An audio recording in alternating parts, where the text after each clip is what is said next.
للہ رب العالمین والصلاة والسلام علی سید المرسلین اما بعد فاعوذ باللہ من الشیطان الرجیم بسم اللہ الرحمن الرحیم الصلاة والسلام علیک یا رسول اللہ وعلی آلک واصحابک یا حبیب اللہ الصلاة والسلام علیک یا نبی اللہ وَعَلَىٰ آلِكَ وَأَصْحَابِكَ يَا نُورَ اللَّهِ۔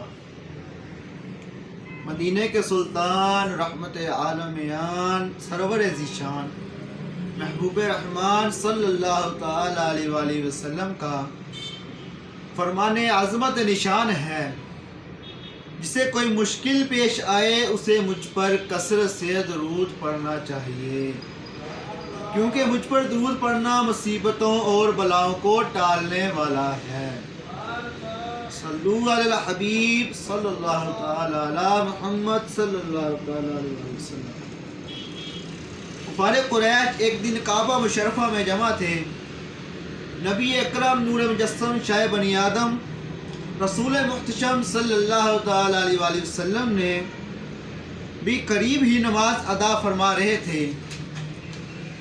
ابو جہل ایک باری پتھر اٹھا کر تکھیاں دلوں کے چین رحمت الکونین رسول ثقلین نانہ حسنین صلی اللہ تعالی علیہ وآلہ وسلم کے سر مبارک کو معاذ اللہ سجدے کی حالت میں کچلنے کے ناپاک ارادے سے آگے بڑھا، اور جو ہی نزدیک پہنچا تو ایک دم بکھلا کر پیچھے کی طرف بھاگا۔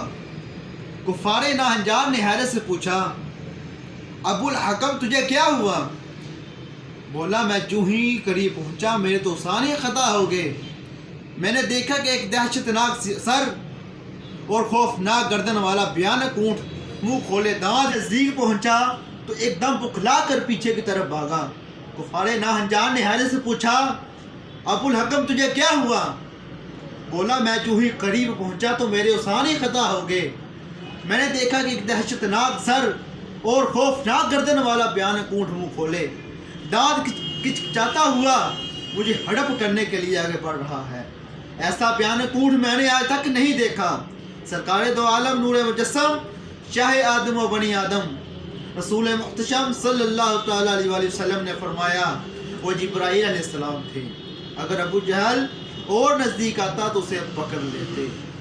نور خدا ہے کفر کی حرکت پہ خندہ زن، نور خدا ہے کفر کی حرکت پہ خندہ زن، پھونکوں سے یہ چراغ بجھایا نہ جائے گا، پھونکوں سے یہ چراغ بجھایا نہ جائے گا۔ صلو علی الحبیب صلی اللہ تعالی علی محمد صلی اللہ تعالی علیہ وسلم۔ میٹھے میٹھے السلام بھائیو، اللہ عز و جل کی شان بے نیازی بھی خوب ہے۔ کبھی اپنے محبوب و مبلغ کو دشمنوں کے ذریعے مصائب و آلام میں مبتلا کر کے ان کے خوب درجات بلند فرماتا ہے، تو کبھی مبلغ اعظم رحمت دو عالم صلی اللہ تعالی علیہ وآلہ وسلم کے دشمن کو وار کرنے سے قبل ہی خوف زدہ کر کے یہ باور کرا دیتا ہے کہ کہیں ہمارے محبوب صلی اللہ تعالی علیہ وآلہ وسلم کو اکیلا مت سمجھ بیٹھنا۔ اسلام کی علل اعلان تبلیغ شروع ہوتے ہی ظلم و ستم کی جاں سوز آندیاں چل پڑی۔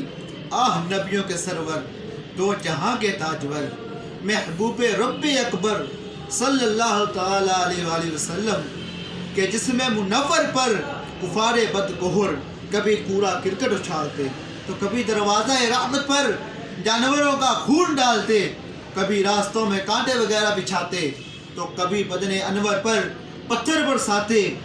ایک بار تو ان میں سے ایک بے رحم نے سجدے کی حالت میں گردن شریف کو نہایت شدت سے دبا دیا۔ قریب تھا کہ مبارک آنکھیں باہر تشریف لے آتی۔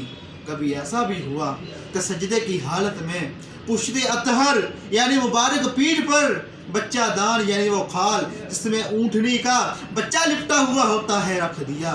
اللہ واضح کفار جفاکار آپ صلی اللہ علیہ وآلہ وسلم کی شان عظمت و نشان میں گستاخانہ جملے بکتے، پھپتیاں کستے، آپ صلی اللہ علیہ وآلہ وسلم کو معاذ اللہ عز و جل جادوگر اور کاہن بھی کہتے۔ پیغمبر دعوت اسلام دینے کو نکلتا تھا، نبی دے راہ تو آرام دینے کو نکلتا تھا۔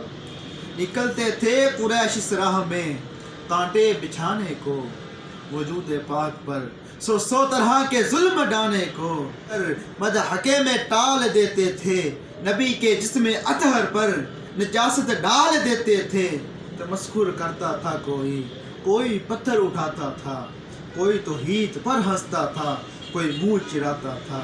قریشی مرد اٹھ کر راہ میں آوازیں کستے تھے کہ ناپاکی کے چھرے چار جانب سے برستے تھے۔ کلام حق کو سن کر کوئی کہتا تھا یہ شاعر ہے، کوئی کہتا تھا کاہن ہے، کوئی کہتا تھا ساحر ہے، مگر وہ منبع حلم و حیا خاموش رہتا تھا، دعائیں خیر کرتا تھا، جفا و ظلم سہتا تھا، جفا و ظلم سہتا تھا۔ صلو علی الحبیب صلی اللہ تعالی علی محمد صلی اللہ تعالی علیہ وآلہ وسلم۔